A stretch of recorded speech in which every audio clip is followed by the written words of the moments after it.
ఆయన ఇప్పుడు చంపేయాలి అని చేశాడు. 10th క్లాస్ చదువుతున్నాడు, మా స్కూల్లో చదువుతున్నాడు. ఆయన 10th క్లాస్ లో చదువుతున్నాడు, మాకు తెలుసు. ఉంది మేము వెళ్ళాము.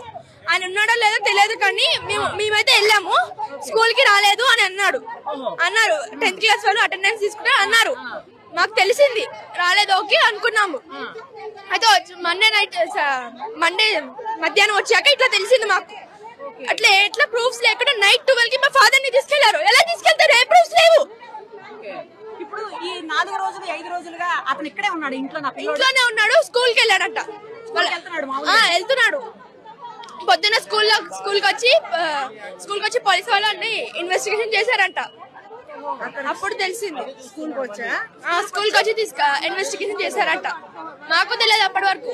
10:30 టైంలో అప్పుడు వచ్చారంట పోలీసు వాళ్ళు వచ్చి అతన్ని అడిగితే అని చెప్పాడంట. ఇట్లా మాకేం లేవు, డబ్బుల కోసం అని చేశారంట. పేపర్ లో రాసుకున్నాడంత మొత్తం. ఏ ప్రూఫ్స్ లేకుండా ఇలా మా ఫాదర్ ఇప్పుడు ప్రూఫ్స్ అన్ని దొరికాయి కదా, ఇప్పుడు తీసుకెళ్ళండి. మా డాడీని పంపించండి. రాలేదు, 4 days అయింది. 12 కి నైట్ 12 కి తీసుకెళ్లిపోయారు. మా నాన్న రాలేదు, మమ్మీ కూడా రాలేదు. తీసుకెళ్లిపోయారు, మళ్ళీ వదిలేసారు. అక్కడే ఉన్నారు ఇప్పుడు. నేను 8th చదువుతున్నా, 10th చదువుతున్నాడు. పొద్దున వచ్చినట్టు పోలీసు వచ్చి ఇన్వెస్టిగేట్ చేసినట్టు. మరి ఘోరం మేడం, మరి ఘోరం. ఇట్లాంటి తల్లి కడుపులో పుట్టినా పుట్టకున్నా ఒకటే, ఆ దేవుడు ఇచ్చినా ఇయ్యకున్నా ఒకటే. మరి ఘోరం అండి ఇది. అసలు వానికి అసలు బతకనియొద్దండి. అసలు మందిలలో ఇడిసబెట్టురు, లేడీస్ అన్న చంపేస్తారు. సంజీవరావు పేరు వచ్చేసింది. సంజీవరావు అమ్మాయిని చంపాడు. సంజీవరావు పేరు వస్తుంది. 2 ఆడపిల్లలు ఉన్నారు. గోళి పెడితే నేను వారం రోజులు బాలింపులు వదిలేసి ఇక్కడ ఉన్నా నా పిల్లల కోసం. తల్లి పోలీస్ స్టేషన్ లో ఉంది. న్యాయం జరగాలి. సంజీవరావు చంపాలి అంతే. ఒకసారి ఇంట్లో చూడండి.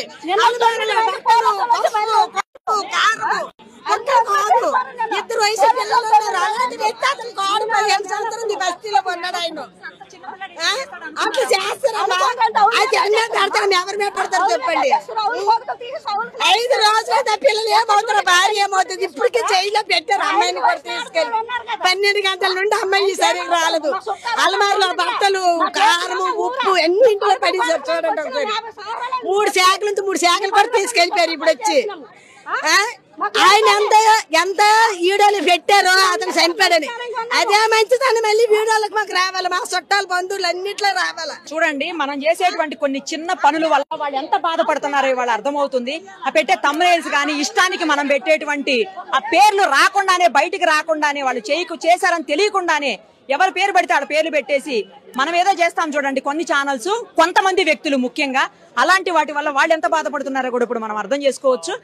కానీ జరిగిందైతే మాత్రం అత్యంత ఘోరమైన పాశవికమైనటువంటి చర్య అని చెప్పాలి. ఆ ఏజ్ పిల్లోడికి అలాంటి ఆలోచన రావడమే అసలు ఆలోచిస్తుంటేనే బాధగా అనిపిస్తుంది. మళ్ళీ ఈ 4 రోజుల నుంచి పోలీసులు ఇప్పటికి 10 సార్లు పైకి కిందికి వస్తూనే ఉన్నారు, తిరిగి వెళ్తూనే ఉన్నారు. క్లూస్ టీం తిరుగుతుంది, స్పెషల్ బ్రాంచ్ వాళ్ళు వస్తున్నారు, పోలీసులు డీసీపీ స్థాయి, ఏసీపీ స్థాయి వ్యక్తులు వచ్చి వెళ్తున్నారు, రోజు ఇన్స్పెక్టర్స్ వస్తున్నారు. అయినా కూడా వాడు ఏమీ తెలియనట్టు పక్కన బిల్డింగ్ లోనే ఉన్నాడంటే ఎంత తెలివైనాడో ఒక్కసారి చూడండి. అంటే అనవసరమైన తెలివితేటలు అనమాట. ఏవో చదువులో చూపిస్తే బాగుండేది. ఒక చిన్న పిల్లోడు ఇలాంటి చర్యలకు పాల్పడ్డాడు అంటే ఎక్కడ మూలాలు ఏంటి, ఇలా తయారవడానికి కారణం ఏంటి? ప్లాన్ గీసుకొని, స్కెచ్ గీసుకొని దొంగతనానికి వెళ్ళాడంటే అసలు ఆ ఏజ్ పిల్లోడికి అంత డబ్బుతో ఏం పని? దొంగతనం చేయాల్సినటువంటి అవసరం ఏంటి? కఠినమైన చర్యలు తీసుకునేటువంటి పరిస్థితి కూడా ఉండదు ఇలాంటి కేసెస్ లో. ఎందుకంటే జువైనల్ యాక్ట్ ఒప్పుకోదు.